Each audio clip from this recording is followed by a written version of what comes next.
Let's have a prank video. Where you been, son? You just come into a man's house just anytime you want and just want to take over. Oh, what you got to do? Look at that. Look what you got to do. You've been a bad boy. You've been a bad boy. Bad boy. Uh-huh. Yeah, buddy. You got hog jaw frying up. What do you think of that? Bad boy. Huh?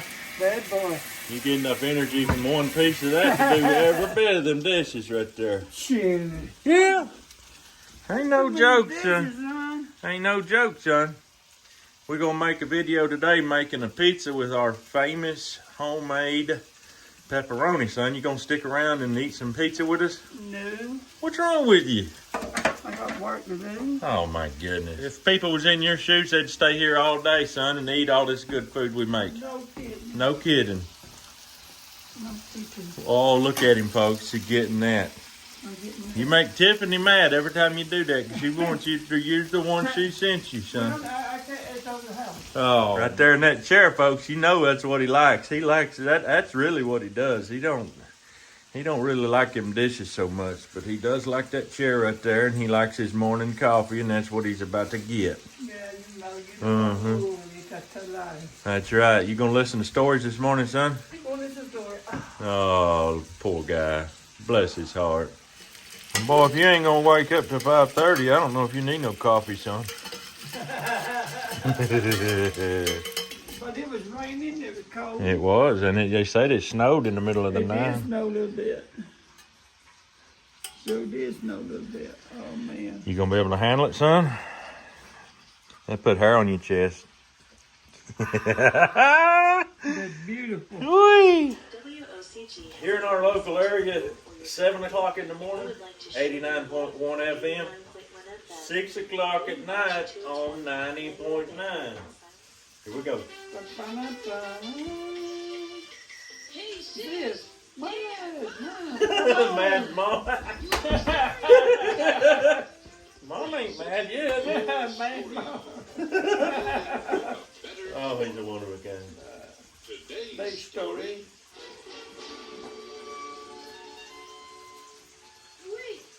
Louis. Oh, Louis Pasteur, eh? Mad Dogs just attacked some people outside of town. Yeah. Where are they? Yeah, but I've heard this. And I guess most of the people went home to wait until they died. But they're taking a couple of them down to the blacksmith shop. Come on, let's go see what they're going to do.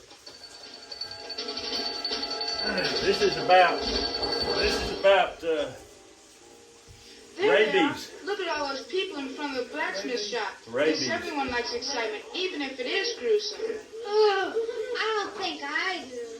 See, the smith's getting the iron hot. What are they going to do? I've never seen this before. Watch and you'll see. He'll get that iron red hot. Then he'll put it right into the wound caused by the mad dog bite. See? Look. There, he's gonna do it. Yeah. Hey, Louis, where are you going? You ain't hanging around there, buddy. Louis could stand the screams, groans, and smell of burning flesh no longer. Quick as a flash, he turned and darted off toward home. His friend Jules found him there a short time later, looking very dejected. What's the matter, Louis? Afraid I'll tell the other fellows that you ran away this afternoon? Well, I won't. Know why? I left when you did. Why do they do it? Why? Guess they figure it's better than dying. But why? Why do people get sick and die? There must be a reason. What causes sickness? My papa says it's the will of God. When it's God's will, he makes them sick. I don't believe it. I don't think God is like that. Me God is either. supposed to be a God of love.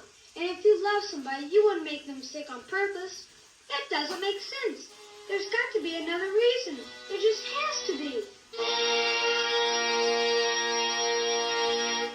Hi there, boys and girls. Moms and dads. Uncle, Aunt, the Uncle whole family. Frank. Uncle Dan and I are so glad you've joined us once again. And today, Aunt Carol and I have the exciting conclusion to our series on Louis Pasteur, the famous French scientist who discovered that germs cause disease. And even more importantly, discovered how to prevent diseases such as anthrax. Diseases that killed thousands and thousands of animals all across Europe. But in today's story, we'll learn how Pasteur tackled the most dreaded disease of his time, hydrophobia or rabies. Back in the 1800s, hydrophobia was known as a merciless killer with no cure. It was caused when a person was bitten by an animal, usually a dog, which was infected with rabies. So let's begin our story now and see what happens. We call this story Mad Dogs. Mad dog. I gotta check the bacon, son.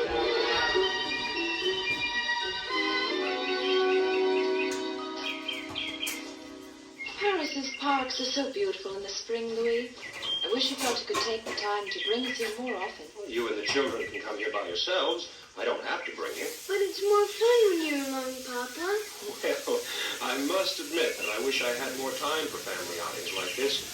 There are always so many things to be done.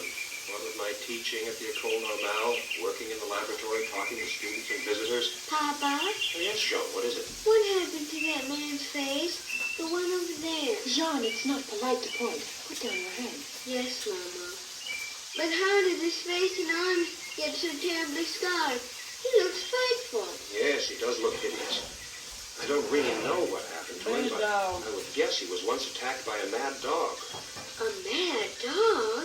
Honey, a dog is said to be mad when he has become sick with a dread disease known as rabies. For some unknown reason, when a dog or wolf contracts this disease, he will suddenly become vicious and attack people or other animals without cause. Yeah. Often they will even attack their own masters or small children that they've played with for months and formerly protected.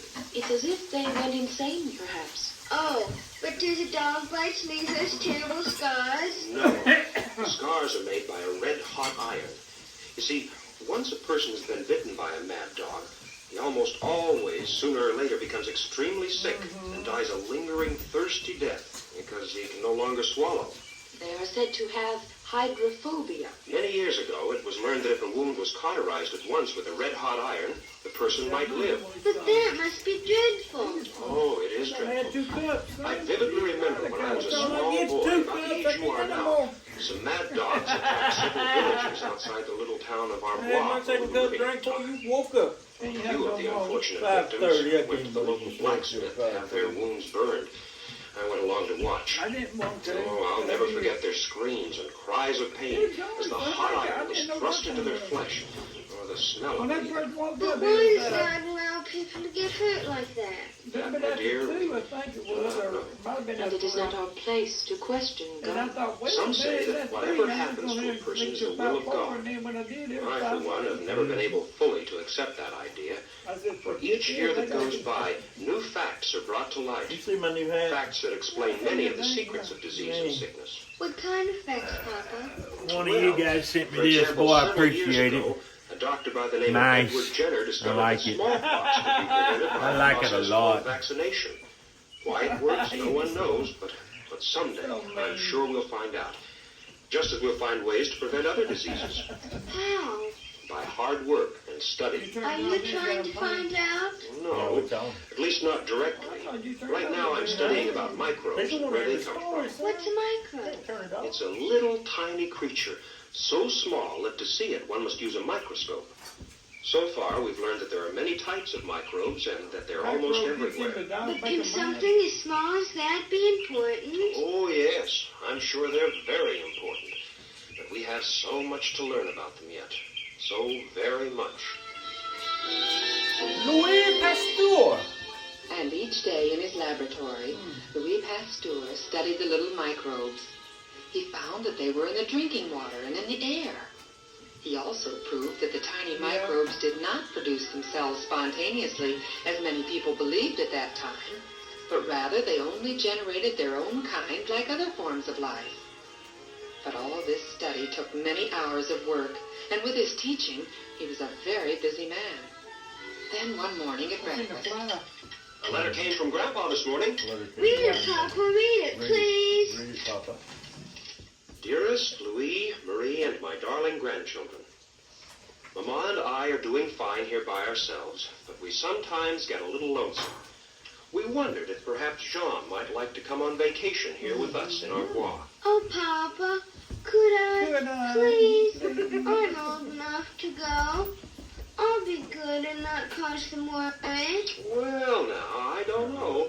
You're such a little girl. Papa, don't tease. I'm not a little girl. I'm a big girl. Please, Papa, You are a little girl, please. Frank. A few days later, an excited little girl departed for her grandparents' home. But several days after Jean had gone to Arbois, a tearful Marie walked into her husband's laboratory. Oh, no. Oh, Marie, whatever's the matter? Oh, you're crying.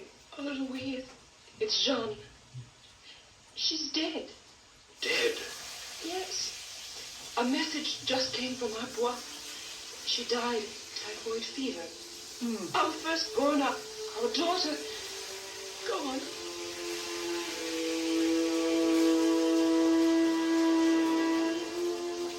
The grief-stricken couple traveled to Arbois to make arrangements for their daughter's burial. Numb with grief, her father made a promise at her graveside. Yeah. My Jean. My darling little Jean. Someday, somehow, I'm going to fight this evil thing called disease. I'm going to fight it and smash it to pieces.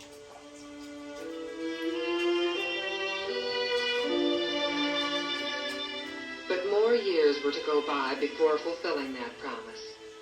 Finally, in the 1880s, 50 years after his first encounter with mad dogs as a boy, and 25 years after his promise at Jean's grave, he became involved in the study of that dread disease, hydrophobia. Each morning, his work had progressed to the point where he and his two assistants, Emile Roux and Charles Chamberlain, performed the same experiment. The attendant is bringing in the mad dog now, Professor. Are you ready to begin? Yes, Charles, as ready as I'll ever be. Hand me the pipette, Emile. Emile and Charles watched breathlessly as he placed the tip of the narrow tube into the saliva coming from the dog's mouth. Then, slowly, ever so carefully, he sucked the saliva containing the deadly hydrophobia into the tube. Without a word, he handed the tube to Emile, who then inoculated several pigs with the deadly contents. The results were visible the next morning. Every one of the pigs became ill and died during the night. Just the same as always. Yes, the same as always. It seems we keep doing this experiment, but we never learn anything new from it. We're no closer to finding a cure for hydrophobia now than we were 5 years ago. Do you want to quit, Emile? Abandon the project? Oh, no, Professor, not that. It's just that, well... And you, Charles? We'd never quit, Professor. But I do agree with Emile that it would be encouraging to learn something new. And I also agree. So let's use our heads and come up with something. Yeah. How can we fight a germ we can't see? All right, boys. A little ideas come to my mind. Just suppose that these little germs attack the brain and nervous system of the victim. Now think about it. You come up with anything? Well, that would account for the convulsions the victim has. And that would explain why it doesn't always take the same period of time to come down with the symptoms. The germ has to travel from the bite to the brain. And occasionally, the germs get lost or are overcome by other forces in the body and never reach the brain, enabling a few fortunate ones to escape death. Then you think it's an idea worth investigating? What are we waiting for? Come on, let's get busy. Yes, sir. Yes, sir. Now, who said our experiment showed us nothing new? All right, so now we've proven that the germ attacks the brain, but we still haven't seen the culprit. How can we hope to develop a vaccine against something we can't even see? We may not be able to see the bug, but we know it's there. Yeah. I think we can come up with a vaccine. Come on, let's try a new approach. Healthy dogs were given weakened doses of material containing the hydrophobia germ.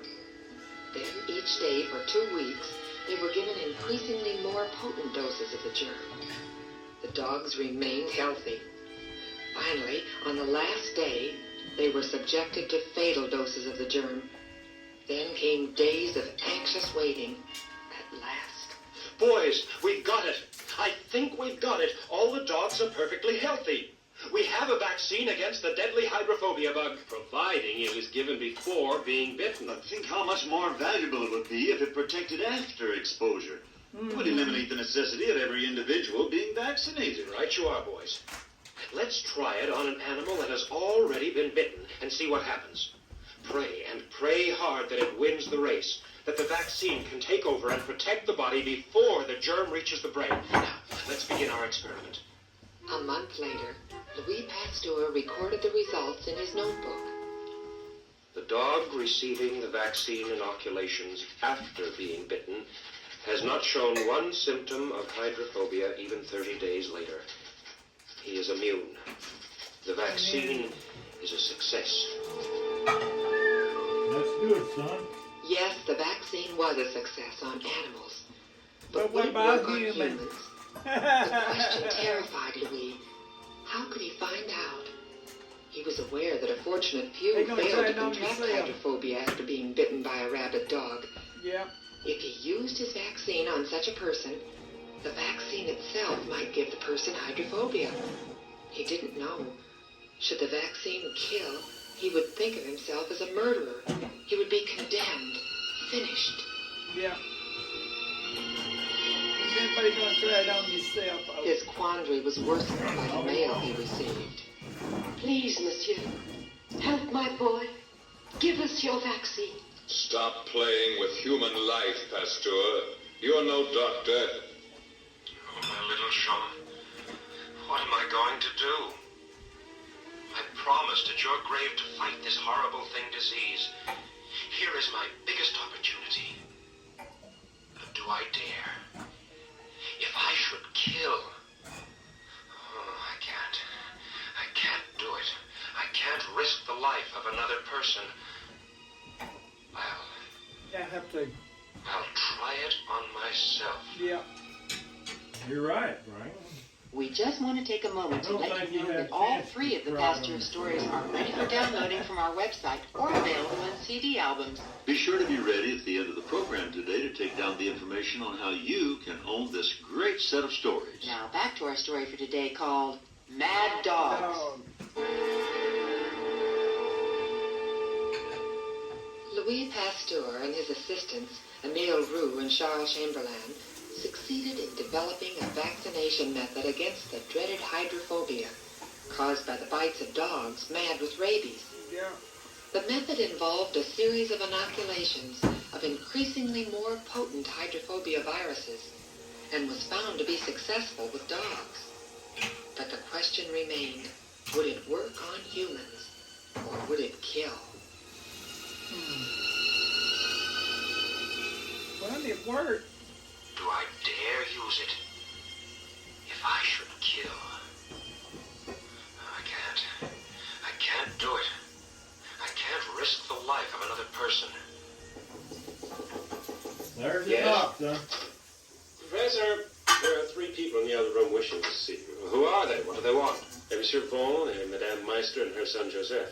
They're from Alsace. The man and boy have been bitten by a mad dog. They want you to treat them. Send them in. Write this with me. Here's my chance. Oh, no. No, I might kill them. You are Monsieur Pasteur. I am. Oh, thank the Lord we found you. The doctor said you were the only one in France that could help us. Please, please save my boy. Please, please now. Won't you sit down? Now, let's try to talk this over calmly. Tell me exactly what happened. My boy Joseph here was on his way to school. This was 3 days ago.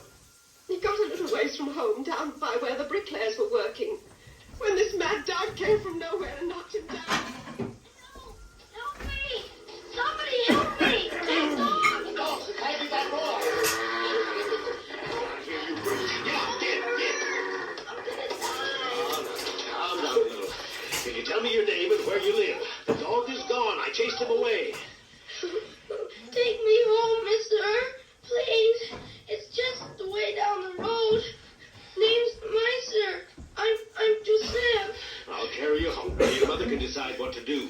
I'm gonna die, aren't I? There's no hope when you're attacked by a mad dog.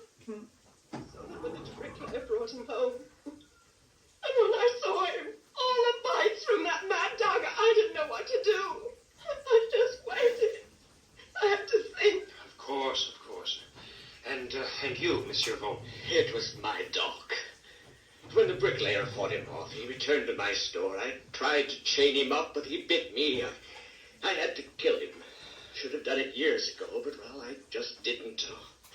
now look what's happened. My poor boy. 14 times he's been bitten. Oh, please help us, monsieur. As soon as I found out what happened, I went to see Madame Meister and Joseph. It was the least I could do. Her husband's dead, so I took them to the doctor. Well, he cauterized the wounds.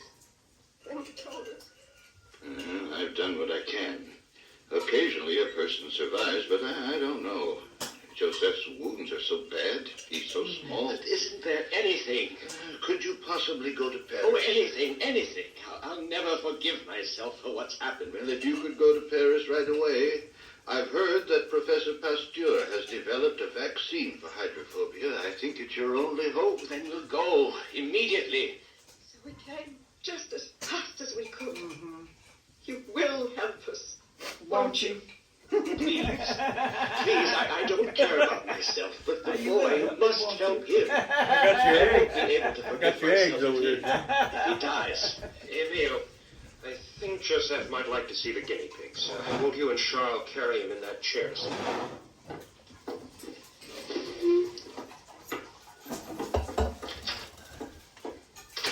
Now, what I want to say. I didn't think little Joseph should hear. Do you realize the risk you're taking? The risk you're asking me to take? Risk? The vaccine has proven very successful on dogs, but we've never tried it on humans. As you know, occasionally a person escapes the symptoms of hydrophobia. The cauterization by your physician might have been enough. There is the chance that the vaccine might aggravate your condition.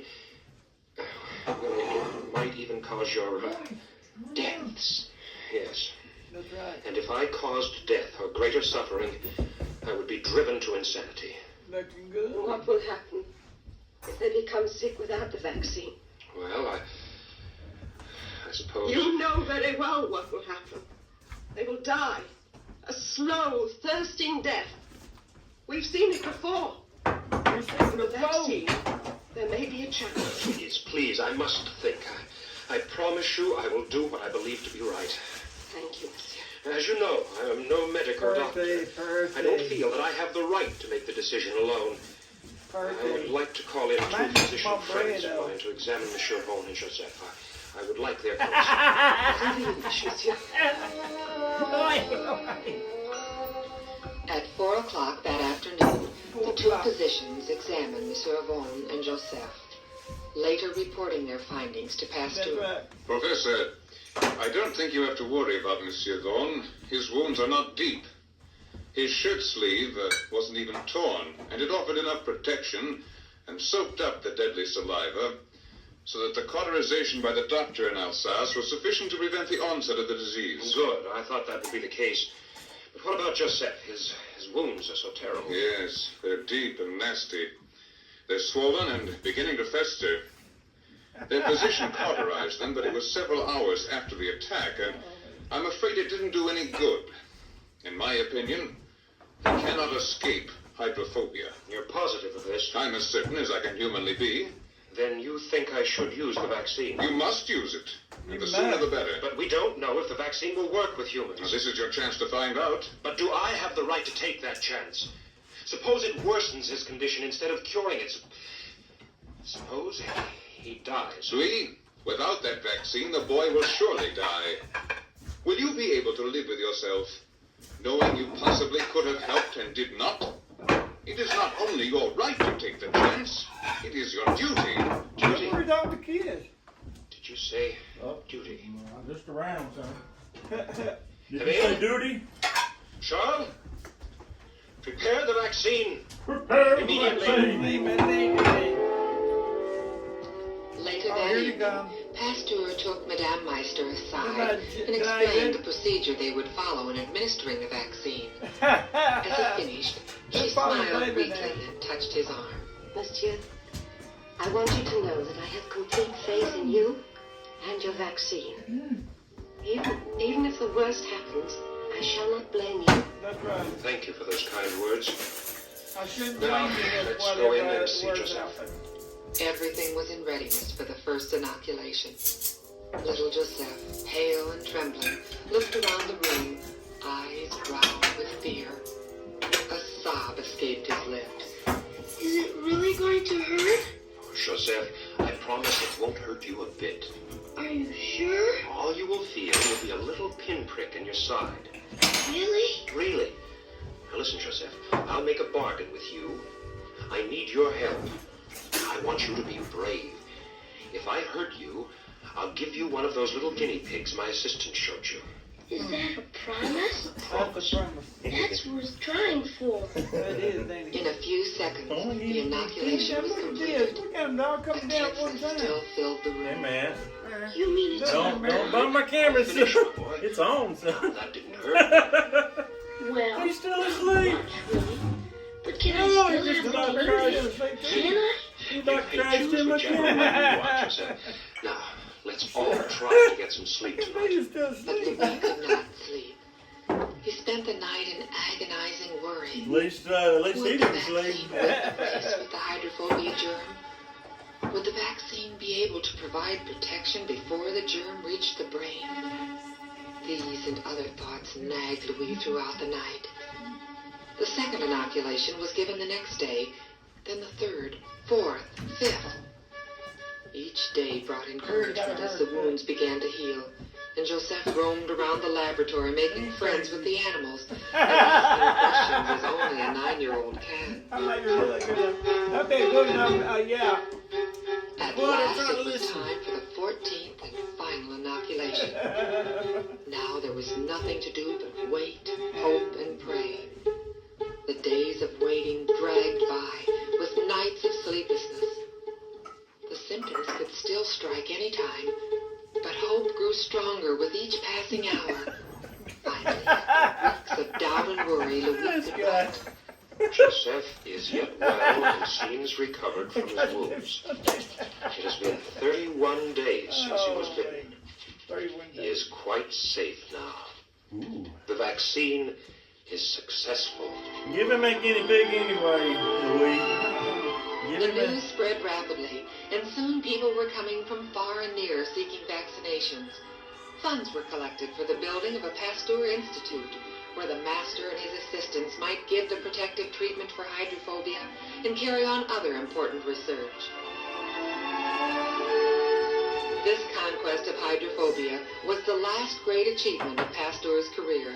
He looked forward to new fields to conquer, but his strength was failing. The scientist's days were filled with many touching honors. Of all the tributes, the finest was paid him on his 70th birthday, December 27, 1892. A national holiday was declared, and a giant celebration, attended by scientists and dignitaries from all over the world, was held in his honor in the auditorium of the Sorbonne. Were you there when they gave him the honor? As Pasteur entered the auditorium, leaning upon the arm of the President of the Republic, the band of the Republican Guard played a triumphal march, Here's your chance, huh? and the entire audience rose and greeted him with applause.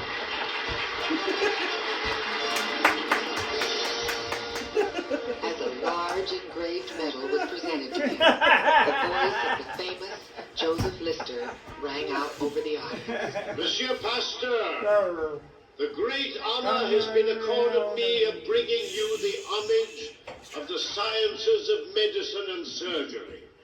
As a matter of fact, there is no one living in the entire world to whom the medical sciences owe so much as they do to you. When it was time for Louis to speak, his broken health forced him to have his son deliver his address for him. You young men who live in the serene peace of laboratories and libraries, say to yourselves, first of all, what have I done for my instructors? And as you go further, what have I done for my country? Until the time comes when you may have the happiness of thinking that you have contributed in some way to the progress and to the welfare of humanity.